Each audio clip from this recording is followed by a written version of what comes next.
Hi, and at the end of my recruitment series, I said I would do a Q&A with some of the questions, statements, whatever of interest that have appeared in the comments section or as messages to me from those particular videos. And here it is. Now, what I've picked out are some comments, as I said, statements, some of them are questions that are worthy of elaboration. Note, elaboration means time means bloody long video. Could go on for a bit. I've got about 16 questions. I say about 16, 16 is not a very arbitrary number. Could actually be that there's exactly 16 and I've counted. Who will tell? Now, first one was, what are you looking for in a healer? I couldn't actually find that question. I sort of remembered it, stuck in my head. I looked through the comments, couldn't actually find it in the video. Maybe it was one that was sent to me on Discord or something like that, I don't know. But someone did sort of ask, as a recruiter, what am I looking for? And I'm looking for a healer. It's quite difficult for me to tell exactly because I'm not a healer and I haven't been for some time. In the first instance, what I'm looking at is just what are their overall numbers like. That doesn't tell the whole story like it does for DPS. But at the same time, they shouldn't be absolute shockers. Then what you can do is, if they do seem a little on the low side, of course you investigate further, you don't just look at that page with the percentiles. What you then want to do is to have a look at the healer comp. Obviously, if you're looking at logs and there was more healers than you strictly speaking need, well, that explains why they're not doing as much healing. There's not as much. But equally, their logs could actually look pretty good. And maybe it's just because they were in a group where either there weren't enough healers or a couple of the healers in the group were just not very good. So that meant that the better healers had more to do, higher numbers, looks a bit better on the logs. Then there are other things as well. I mean, especially when you're looking at kills, a lot of people when they're looking at logs do look at kills. I try and look at a few wipes as well, especially recent wipes, see how they are. I mean, that's the real test of anyone, but especially a healer. I remember when I was a healer, that was the only fun time progress. Trying to keep your cohort alive beyond the call for a wipe. It's like, we're not wiping because my people are dead. That's someone else's fault. That's the good thing about being a healer. Then you get onto farm and it's a bit rubbish, because that's the thing with farm. People take less unnecessary damage. I mean, there's not as much healing to do. That means your numbers are not going to look as good. So there's that aspect as well. But these days, there's something else you can look for. So let's say that's the reason. There's not actually as much healing needs doing. In that case, you would expect healers to start doing more DPS. So then what you do is you look at a log at that. Okay, well, they're pulling their weight on the healing marks. There's just not that much healing needs doing. Let's have a look at their DPS. Are they actually just scratching their arse, or are they going, oh, I don't actually need to do a lot of healing here. I'll kick some DPS into the boss. Because if that's the case, and sometimes you see, you know, people go too far there. Sometimes you look at someone's damage numbers. Oh, this is impressive. They're doing loads of damage. But in actual fact, all they're doing is what I did the last time I signed up for LFR as a Holy Paladin, which is doing DPS and not actually very much healing. So, you know, but those are the sort of things I look for. Ultimately, though, if I get a likely candidate, I pass it on to our healing officer because I can't read enough into it. I sort of know in theory what I should be looking for. Are they using their cooldowns effectively? Are they doing a decent amount of healing? You know, in terms of their other healers, are they pulling their weight? When it's quiet times, are they doing DPS? And is it decent DPS as well? But beyond that, it needs a specialist healer to look at it. So the next one here is a sort of statement. Well, it's a question as well. Maybe I have misread what it's saying, so please feel free to elaborate. But you are saying that you think heroic mode guilds should stop trying to do mythic bosses because it's above their station and confuses people into thinking they're going to get good when they'll be average forever. No, quite the opposite. I want people to move from heroic to mythic. I want people to want to do mythic. But the issue becomes this. So what I'm talking about here are decent players trapped in a guild that will never complete the next few bosses. It's not because they can't, it's because they won't. It's a choice that people make. And some people will complain. And some people, you know, quite rightly don't have that much time to give into it. And okay, that is a genuine barrier. But ultimately, if you're thinking about it, if at the time I was doing the video, which, you know, I'd recently done a video on why are so many guilds stuck on 3 out of 10 Mythic. Now you might say those same guilds are on like 5 or 6 out of 10. Again, why are they on 6 out of 10? Why not 7? Why not 8? I mean, at least 7.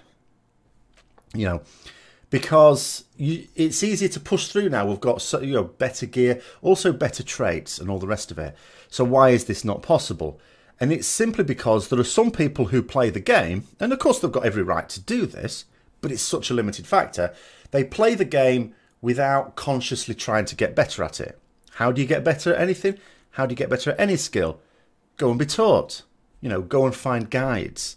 Do these people look at raid guides in terms of how to do things? Do they look at class guides in how to play their class better? If they don't do that, then they're deliberately limiting themselves. And what I'm saying is there are a lot of guilds out there where a lot of the players in those guilds do exactly that. They actively don't want to try and look things up and try and get better. They just try and do it on their own. They'll go, oh, I'll just press your buttons and see what happens. Oh, well, I can only press my buttons faster. And a lot of those players won't know their class expertly. But they don't try and find out. So that's what I'm talking about there. It's not that I don't think heroic guilds should push to Mythic. I wish more would. But they have to, what I also want them to do is to understand that it is more difficult and that it requires a bit more dedication from it. And that if players who are good and are willing to put that dedication in and are willing to go off and try and make themselves better players and better raiders, if they're going to be in those guilds, just accept that if other people in your guild are not doing that, they're not going to go anywhere. You can't carry them. Next question. What about a player like me? I'm a Mythic raider 4 out of 10 who feels as if I'm qualified to clear Mythic content. However, I'm stuck at lower progress guilds because simply the mid-expac blues and everyone is quitting. Multiple reasons for that, but yes, there is a big issue with that. How do we even compete with better progress guilds that are 8 out of 10? I'll be 200k behind them in DPS. I'll die to their strats because I don't know how they raid or have that chemistry. I'll basically get carried till I'm benched and I'm back on the search. No, you're doing it wrong then. Couple of things there. First of all, you'll be 200k behind on DPS. Why? Why would you? They recruited you on the basis that you would be able to compete in their raid. In fact, what you should actually find is when you join a much better progress guild, your DPS should skyrocket, even with you doing the same thing. The most extreme version of this is in MOP. I defeated like Siege of Orgrimmar with one guild. Then that guild it was clearly in decline, and it did actually completely collapse a couple of weeks after I left it. But it was clearly in decline. We're not going to do much raiding. There was a lot. This is that time when it was a long old lead into the next expansion as well. There was no more tier coming in MOP. I thought, well, I need to join a guild for like Warlords of Draenor. And so I did, and I joined one. And then Iron Juggernaut was particularly notable because I think it might have been the second Iron Juggernaut kill in that guild. So the second week. First of all, on Iron Juggernaut in the other guild, I used to do jobs. I don't mind doing jobs, but I used to be the one that jumped on a couple of the mines. That obviously is going to kill your DPS. So I joined this guild. First of all, I wasn't required to do that. That's quite common. It's quite common that when there's a job to be done, unless it's a job that everyone has to do, like eating cake on Trilliax, but if there's a specific job to be done and you join a new guild, well, they've already got someone to do it. They're probably not going to ask you. Unless, of course, you're replacing for that fight the person who normally does it, in which case they might ask you. But they generally don't. So you usually get away without mechanics, even more opportunity to do damage. And then it was a faster kill time, so again, hooray. And also, on that particular kill on the second week, everyone was on fire. Everyone was getting ranks. It's like rank 1. Rank 1's for everyone. From me getting very modest percentiles to suddenly getting those rank 1. And it's like, so if you're going to do a boss much faster, your DPS will go up. Now, when it comes to the strats, okay, all right, yeah, you die to the strats. Why will you? Here's what you should be doing when you're joining a guild. First of all, you should make sure you know the facts, because if you're joining a more progressive guild, there's some fights you've never even done. You need to be looking up everything you can on those fights, including their kill videos. And here's what I've done. When I've joined a guild, typically speaking, even if it's the same fights I kill, like that guild, for example, where they were doing Siege of Orgrimmar, well, I'd already killed all the bosses, but not with their strategies. And I've done this in every guild I've joined. Even for bosses that I'm familiar with, I will ask them how they do it before the raid. I will get a list of questions. I'll look at their kill videos if they've got them. If they've got them, I'll look through them and I'll note down a load of things. Oh, I don't quite get what they're doing there. I'm not sure what they're doing there. And I write myself a list. And then I get the raid leader or some officer on like Vent or TeamSpeak or Discord or whatever, and I'll go, right, okay, I've got some questions for you, and I'll have them for about half an hour, going through it all, making sure I know what I'm doing, making sure I've got the weak auras that I might need, making sure I can do the fight as well as possible. And then on the first raid night, or the farm night, the first week, I don't worry about my damage. The damage will be all right. It won't be brilliant, because what I will focus on is doing the mechanics right. What I'm focused on is not wiping the raid. Because here's the thing. First week, if your damage isn't all that great, no one is really harsh about it. If you wipe the raid, people remember that. It's not a good thing to be remembered for. So you just focus purely on the mechanics. Then the second week you've got used to it, that's when you do your damage. That's how it works, and that's how it needs to work. You need to do your preparation. So if you feel you died to strategies because you don't know how they do it, you should have known how they did it. You should have found that out before the raid. Next one. I don't agree with you on the tank DPS example. Just because someone doesn't have logs of both roles doesn't mean they aren't prepared to assume those duties. What this was is I was saying I was a bit annoyed when you look on like WoW Progress or something, they'll say there, like, let's say it's a warrior, protection, fury or something like that. And then you look at the logs and there's no protection logs at all. First of all, they're taking what I've said a little bit wrong. I didn't say they're not prepared to tank. What I'm saying is they're not capable. You could be a really good tank. I'll give you a great example from our guild. Our raid leader who tanks Mythic Plus. High Mythic Plus. He can tank. He's a balance druid, but he can do guardian. He can do healing. You know, you take him on Mythic Plus, you can do any of those roles really well. But in a raid, not so much. In fact, we had to use him to tank once. It was a bit of a mess. It wasn't a complete disaster, actually. He made out it was a complete disaster. It wasn't actually a bad disaster because, first of all, guardian. Second of all, he's intelligent enough and sort of knows what's going on. But the thing is, if you've never tanked before, then you don't know how hard the stuff hits, really. So when do you use your cooldowns? You've sort of got to learn that. So you then reprogress in a fight. That's not really what you're looking for. Same with a healer. Like, I mean, it's like as a paladin, I only really play Retz. I keep saying only a madman would ask me to tank or heal. It's not because I haven't got them set up. It's not because I don't know what the abilities do. I do. I know what they all do. I've got them keybound. I even know my binds. But the problem is, like for a healer, I'm not in tune with how fast the spells get cast off, how much healing they do, all the rest of it. So if I see a scenario in front of me and I'm trying to triage, I don't know what's the best spell to use because I've not been practicing. I don't, inherently know the sort of rhythm to use or the spells to use in a particular situation. I don't know how fast it's going to get cast. I don't know, how much healing it's going to do, all the rest of it. As a tank, again, I can press on buttons. I can do DPS as protection, no problem. But when it comes to, I don't know when I get a smack in the face whether I can just take it with me, active mitigation, or whether I need another cooldown for it. I don't know if something's going to come up and I'm not going to have any cooldowns left and I need to ask for an external. Those things you have to learn by doing it. So a desire to do it isn't the same thing as the ability to do it. It's basically what I'm saying there. You can always, if you're willing to do it and you've got no experience, you can just always add that as a note. Next one is, you mentioned interviews at the end of the video. This is what we prefer to do, actually. Interviews, Discord interviews, as opposed to like written applications. We have the written application, obviously, as something there. What sort of questions do you usually ask to know if someone is a good candidate? We basically just talk to them about scenarios. We talk to them. We ask the usual questions you'd sort of want to know anyway. Make sure that you can get a nice, make sure you can understand them, they can understand you, because communication is really important. If Discord or Vent or whatever is your medium for communicating, then that's the best place to do an interview for someone, isn't it? Because then that's how you're going to be in a raid. Can you understand each other? And then just, propose scenarios. Say, in this situation, what would you do? In this situation, what do you do? We were talking to a healer last night, for example, and it was a bit like, on Star Augur, they've done some progress on Star Augur, not killed it. So I was asking them, okay, in the Frost phase, where as a healer do you know you need to top people up really quickly? And they were able to answer that. So that showed they understood the fight and just stuff like that. So it's just, you just need to know, just like in a written one, what do you want to know?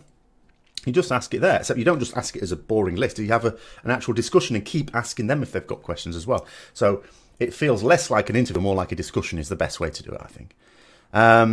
Next one, well, it's hard to tell if the environment is right for you. So this is about joining guilds where you're going to fit in. I joined a guild that looked good on paper, but they were a bunch of bitches. Then people start asking questions like, I see you're a guild hopper. I don't really want you, and such.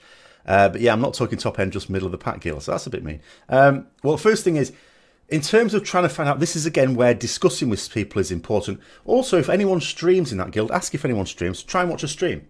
Because that'll be like several hours of you just watching them. So you'll see what they're like between pulls even, not just during the pulls. So what are they actually like in a raid environment? That'll give you a real good indicator. There's no hiding then.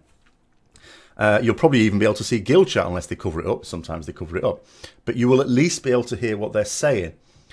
And then the other thing is about, I don't really want you. The best situation in that is just to prove them wrong with your performance. The nearest I had to this was in TBC, and it's when I just changed to Ret from Holy to Ret. And I changed in one guild. It's a bit toxic. I was asked to go Ret. It was pretty clear that the officers in there were you know, really against it. And there's one in particular, a mage, who kept lording it out. Oh, I beat you on damage on this fight when I'd only just done it as my first night as Ret in a raid. I had a load of gear that I'd cobbled together from off-spec gear and arenas. He had his full tier 5. It's like, what do you want? Next fight, when I beat him, didn't say a lot, did he? But anyway, in the end, I just agreed it was too toxic, and I buggered off. And I joined a guild, which was a much nicer guild.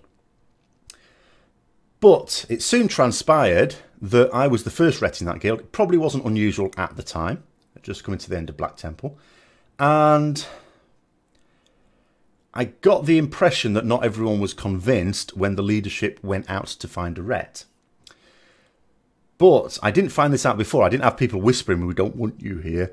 It was more a case of I went on a raid, and you know, my first raid with them. And after it, everyone was like, oh, wow, you do loads of damage. And I got lots of whispers like that. And I sort of found out later that in actual fact, people were not at all convinced that a Ret was the right thing to have in the raid. But again, you win them over by doing job, you know, by performing. But if they are really toxic, I mean, it can happen. I mean, I've joined toxic guilds. So obviously I haven't been all that careful or knowledgeable about the guilds going in.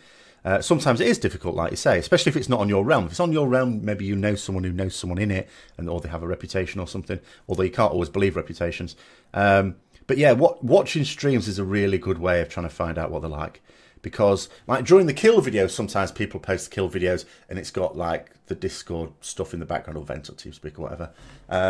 But then that's usually the kill and people are focused. It's not always a good representation. But the whole stream, especially on a progress night when people can get a bit ratty, that's a much better one.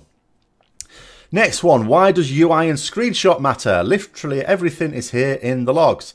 You got hit by a comment, shown in the log. You are taking more damage than expected, seen in the logs. You take damage that you can avoid, shows in the logs. No, actually.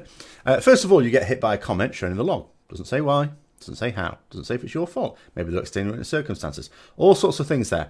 There are lots of things not shown in the logs. The UI is actually really important. Logs are important too, except a lot of people don't even read, because that's another thing. A lot of people don't even read logs. I remember a couple of years ago, and I noted someone, I was looking through, because I sometimes look as a recruitment officer through applications, just in case someone in a much higher guild has rejected someone, or a higher guild rejected someone, maybe they'd be all right for us and we can nick them. And I was looking at an accepted one, and it was for a Ret, so I'm always a bit curious about this. And I looked at this one, I looked at this guy's logs, and I looked and I thought, this guy's padding like you wouldn't believe. He's not doing any mechanics. None at all. He's just doing whatever is the best for his personal DPS. Ret's always been pretty good at that. And I thought, well, he's not going to last. And you know, the guild I was in, apparently they knew he'd been in that guild as well. And they said, yeah, we kicked him out because he would never do mechanics. And I thought, yeah, it's pretty obvious from his logs.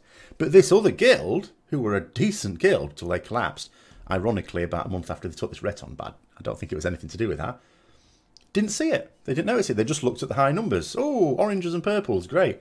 But wouldn't do mechanics. No good. So so a lot of people just don't even read the logs. But even if you do, even if you take the time and you look through them, you still can't see everything. Again, another TBC example from this. There was a holy paladin in our guild, Black Temple time. And suddenly his behaviour started to shift a little bit. You're always wondering about that with relationships, aren't you? If your partner's behaviour suddenly changes, it's like, bit of a warning, something not right, sort it out. But his behaviour, he was bidding on items he wouldn't normally do. There was one ring in particular, BOE ring, and this was back in the days of DKP. And he'd asked for it. No one else wanted it, so we gave it him. I was thinking, it's a bit strange. Like, it's dropped so many times before, he's never wanted it. And I can see why, because it's shit. Why would he want it? And then he also did something. I mean, at the time, this was at the time when, you know, I was only just really starting to frap stuff as well. I'd done that for the first time right at the end of Tempest Keep. And, you know, he suddenly frapped himself and put that online. You know, doing a Hydral boss. And I looked at this. I mean, there's two things I thought. First of all, again, strange behaviour. But then again, I'd started frapsing like at the start of the tier, so it wasn't, you know, one of those things. Oh, fair enough. But I looked at this thing, and this is as a healer. He was a holy paladin, like I was, healing. And, or at the time, I was sort of bouncing between Retz and holy. This is when I'd just gone Retz, but you know, I was healing some stuff and Retz on others. So I'd experience of the holy.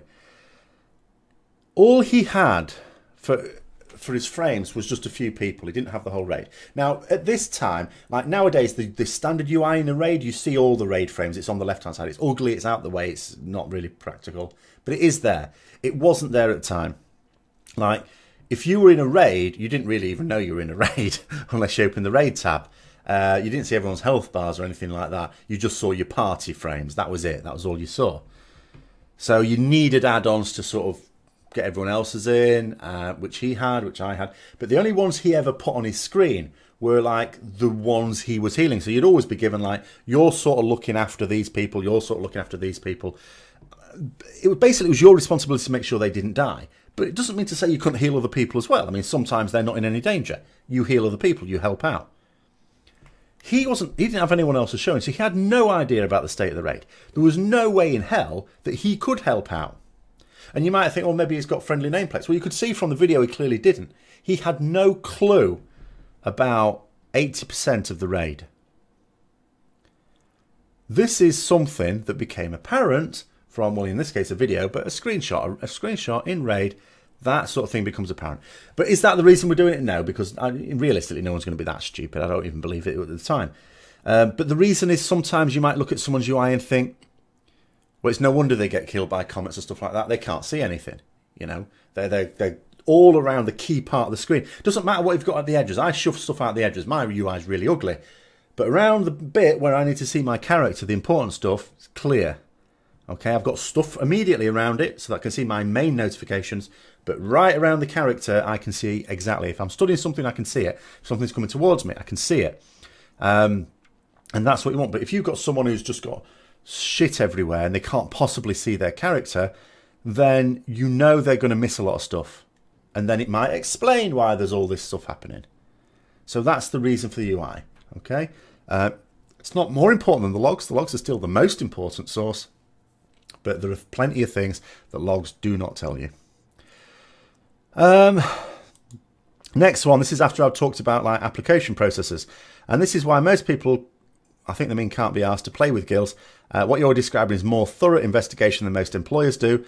This is why raiding is dying, because it's no longer fun, only more demanding than job. Absolute rubbish. Absolute cobblers. More investigation than most employers do. I don't know what sort of jobs you're thinking about, mate, but I think if it's any sort of ambitious job, they do plenty of checks on you.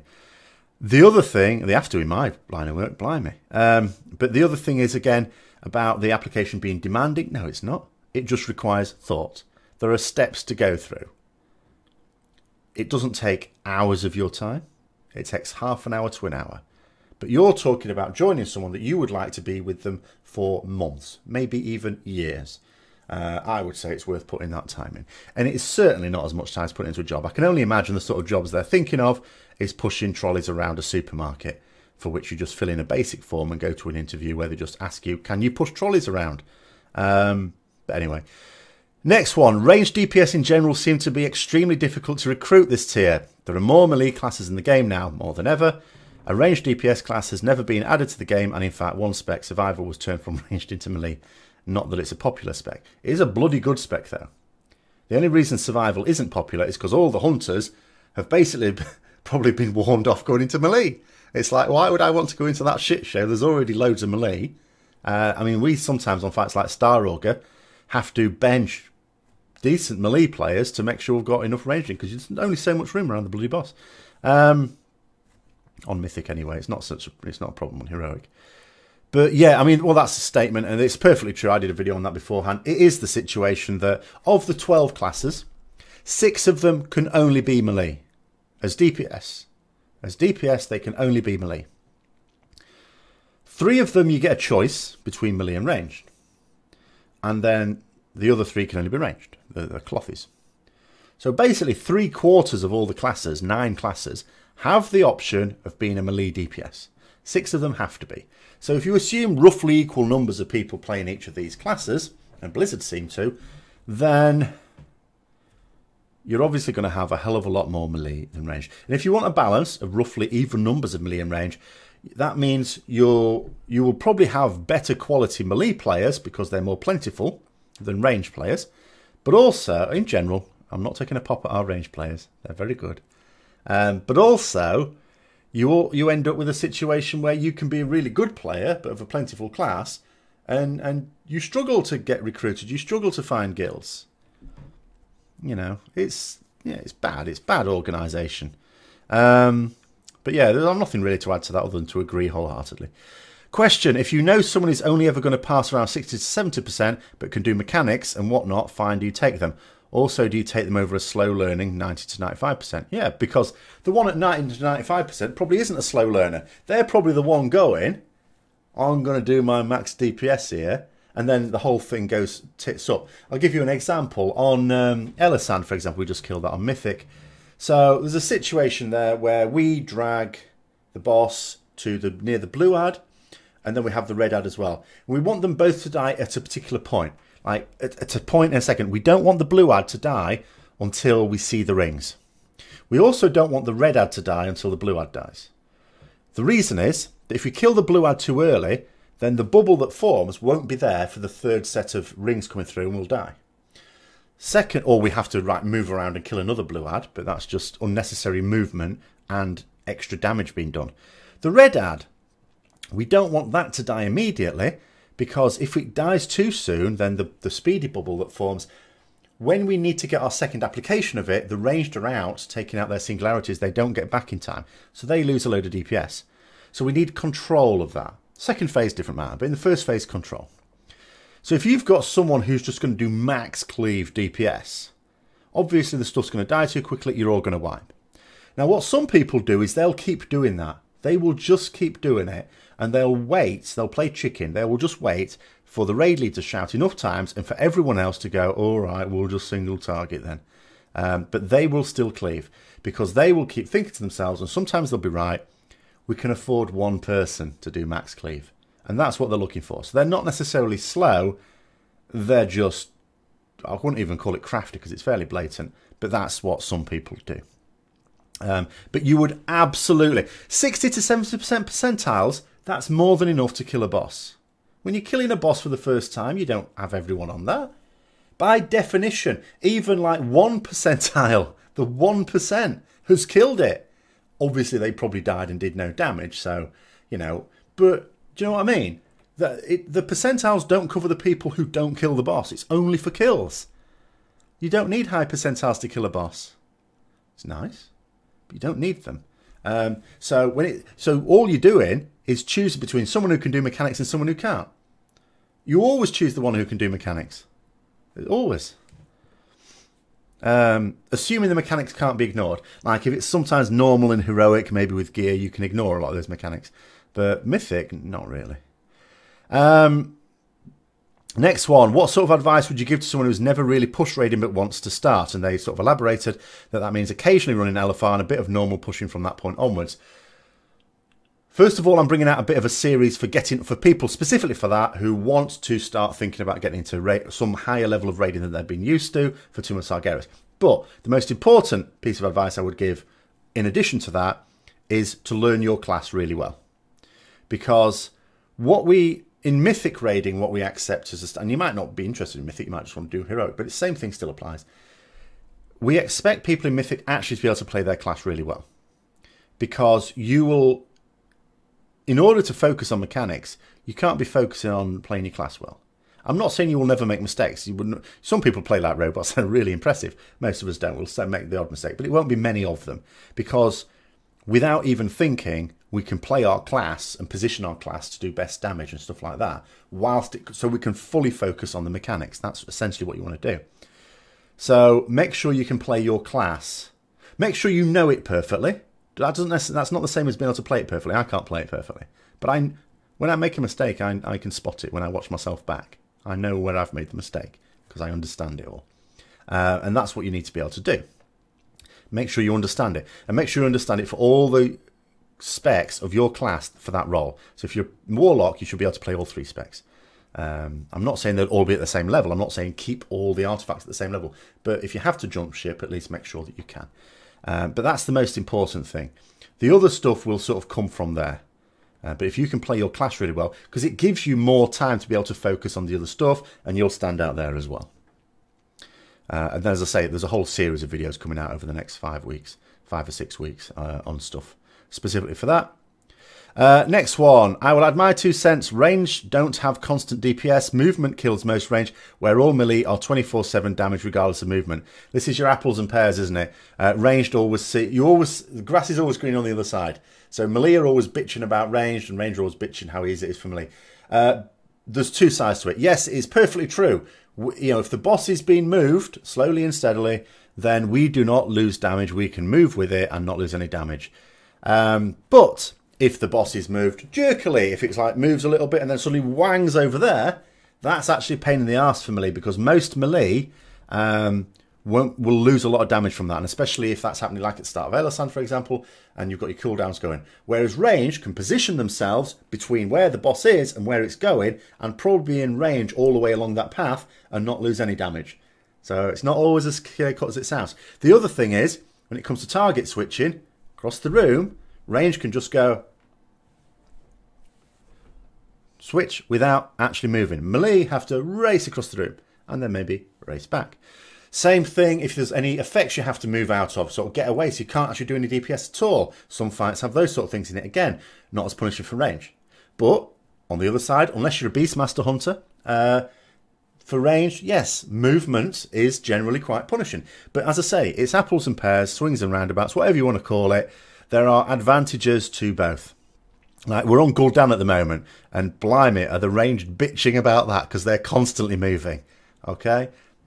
Bad luck. They had it easier on Elisand, I would argue. Next one. They're going to moan at me now for saying that. Legion is actually the very first expansion for me, but it's hard to recruit, and I'm on a big realm on a top 3 / world 50 guild. So people do try to come to us quite often.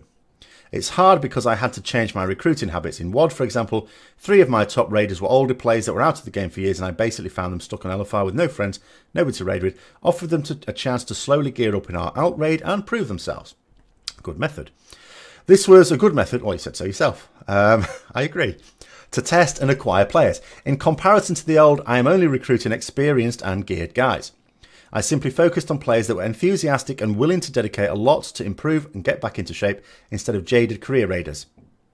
Now it's impossible to do this because of the stupid artifact. I mean, that's the thing. A top 50 guild is going to want high artifact level. And the artifact knowledge will be well behind as well for players coming back, won't it? I just can't recruit from this demographic any longer. They're too far behind, and in a way this made my guild more strict and less friendly overall, which is quite sad. Again, just a statement there, but it's certainly one I can agree with. I can't appreciate because very long time since I've been anywhere near a top 50 guild. But yeah, interesting to note the catch up. There's always been a catch up in the game at a certain point. Usually the catch up appears halfway through an expansion. They've in a way they've sort of built it in from the ground up in Legion. They've had stuff to help catch up, but it doesn't work at all. Like if you are a brand new player and you're coming in now, you've no chance of getting yourself up to speed for Tuma Sargeras. Whereas in Cataclysm, I remember, because I quit the game after Nax in Wrath, the rubbish Nax, because I was so disenchanted with it. Missed out on Ulduar, apparently really good. But I came back at the end of Violence, and I thought to myself, come back to the game, it looks all right. I'll get myself ready for raiding in the next expansion. Because that's what I thought. I thought, I've no chance of getting into a raid guild now. Too far behind. Don't know what's going on in the game. Obviously no gear. I'd only just leveled up and this is the end of Violence. So I thought, I've no chance. But there was a catch-up, and I actually was. I was able to do those 3 extra dungeons with the really good gear in it, and I was able to join not a brilliant guild, but nonetheless a heroic. What was heroic is what you called Mythic then. When there weren't as many levels, but the hardest mode guild, doing Dragon Soul. They didn't do it quickly, but they were doing that content. And I was able to join them. I was able to get in and get up to speed and be competing with them really quickly, like almost immediately. In like the second week, I think I was there. I was doing good. And that was after like, God knows what, 2-year break or something like that. And that was possible. That is not possible now. No chance. You can try and you might get to catch up for Argus, but you've got no chance of coming in now and being ready in 6 weeks' time. Whereas that, I mean, that took me a month to get up to speed. Maybe even a little bit less. Next one. What about people that play on potatoes but are serious about raiding? Due to my computer, I can't even do botanist because of how unfriendly that fight is with my computer. You may be stuck. You do need a minimum level of... There is a reason why people ask about specs of computers and stuff like that. There is a minimum performance level required of your equipment.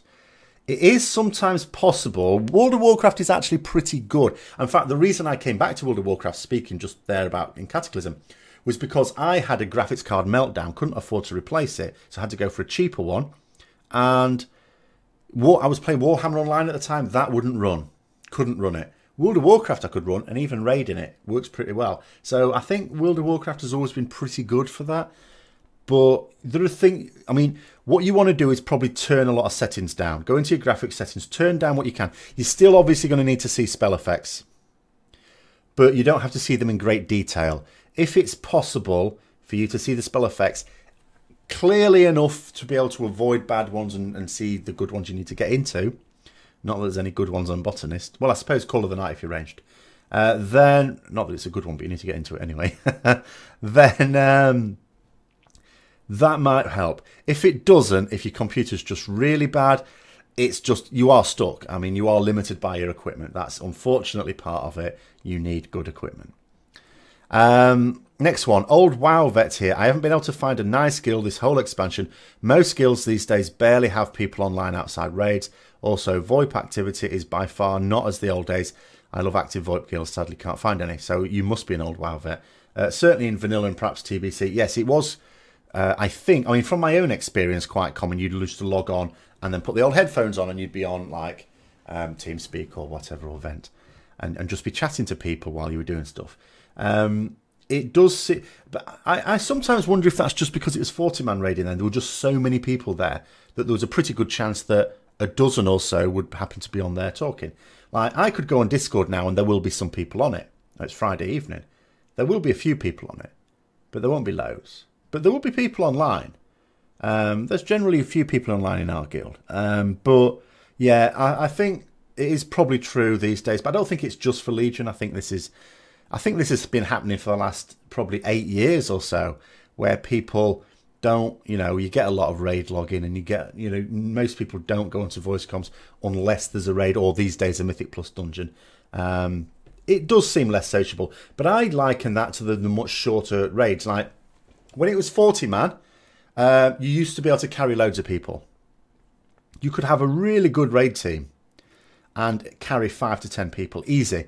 And you can have a decent one and carry more, which allowed you to have people who were really nice to have around as a social experience. They were really fun people to have around, but they were incapable of even standing in one place and pressing one button. That was too much for them.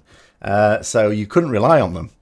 It was like, stand in that corner because that's the one place you can't possibly wipe us. Do what you want there, but don't move from it. And that's what you used to do with those people. But carry on talking because you're fun. Then they reduced it to 25-man. A lot harder, much more tightly tuned then. A lot harder to carry people. You could get away with a couple. Then they've knocked it down to 20-man. It's like, I mean, people will say things like, you can't carry anyone. You can always carry someone. That's how people do boosts, isn't it? But it's much more. It's just got much more difficult. Again, it's that much more difficult. And when you have a 0.1% wipe, yes, we've had them. And then you think that person there who basically, never mind the computer being a potato, that player was a potato. But, and I think that's what it is. And I think as a result of that, it has reduced the social experience. I'm not going to say it's a bad thing or a good thing. but it has reduced the social experience. And final question, have you ever tried other games, Final Fantasy 14 or Terra or anything else? I'd hate to say this, but your expertise is wasted on WoW. Oh, okay. I have tried Final Fantasy. It's not that it's a bad game. I wouldn't actually say it was a bad game. It's just the style of it is not for me. Sometimes just the feel of a game is not quite for you. You know that. So I'm not going to get into it. That's why I never tried out what was that god awful game that a lot of people were mad about. It seemed like a bit like Sonic the Hedgehog MMO to me. Completely forgotten the name of it. It didn't feature a hedgehog, but it had that sort of graphical style to it, that sort of Asian style, all very arcadey. And someone's going to mention it and actually get it right. I've completely forgotten what it's called. But I just looked at that. I looked at like the YouTube videos and I thought, I couldn't bear playing it. That might have been a really good game. Cannot bear playing it. And that's the same with that. I haven't played Terra, though. I only get so much time to play. There are other MMOs I like. I like Elder Scrolls Online, but I don't really get time to play it. Actually, I was trying to get on this week, and it kept crashing. A bloody Windows 10, I'm going to blame for that again. But no, I have tried other games, but World of Warcraft, for me, the thing that really kills it... There's a lot of things about it that are done better than other MMOs, sure. But the thing that really gets it for me is that endgame content, the serious side of it. Like the casual stuff other people do better. As a casual, if I was just to have to go casual, I would probably still play World of Warcraft a bit because, you know, I've played it for so long. But I would definitely be playing other games as well, and probably more. But it's that raid content. So when I get too old and stupid, probably not far off now, to be able to raid properly, then, yeah, I would probably start playing other games more. But at the moment, while I am still able to raid at a high level, then it's always going to be World of Warcraft, because although it's a tricky one, isn't it? Because you could always argue, or maybe some other game has endgame content as good, where you have to play for quite a while and show a certain amount of dedication just to access it, don't you? I mean, that's the thing. Like, you couldn't start playing World of Warcraft and be doing endgame content in like a month, could you? I mean, we have a player in our guild who only started after Legion launch. He started in about October, and he's raiding with us and doing pretty well. But I mean, that still took a few months. So, you know, you have to really throw yourself into it, don't you, to even experience it. So I can't possibly say there's definitely no MMO out there with that content. But when people sort of point me towards stuff and I try, as I say, with Final Fantasy, I just can't get into the style of it. And with other games, some people point it out, and I look at the videos on it and I just think, wouldn't do it for me. Wouldn't do it. So that's the reason for that. So anyway, that was just a little curveball to throw in at the end there. So hopefully you found that interesting. Hopefully it answered a few questions. Probably spawned a few more where you could ask in the comments. Hopefully I'll get a chance to read some of them at any rate and maybe respond in there. And I hope you found the series enjoyable. The next series will sort of dovetail. That one has started now. It's all about preparation for the Tomb of Sargeras if you want to raid at a higher level than you've been used to. Obviously, if you want to go from being a World 100 guild to a World Top 10 guild, I'm probably not the person to come and ask about that. You'll have to go and see someone else. But if it's like going from LFR to normal, normal to heroic, heroic to mythic, mythic shit to mythic not so shit, then hopefully there's a few things that's going to be in this series to help you out with that. We've already brought something on sort of gearing and artifact power. The next one's going to be on building your UI, what sort of things you want in a customized UI, as well as some tutorials on how to actually do that. And then there's a few other ones coming down. Each week there'll be a new focus really for that. So I hope you're going to enjoy that series as well. And until next time, I'll see you later.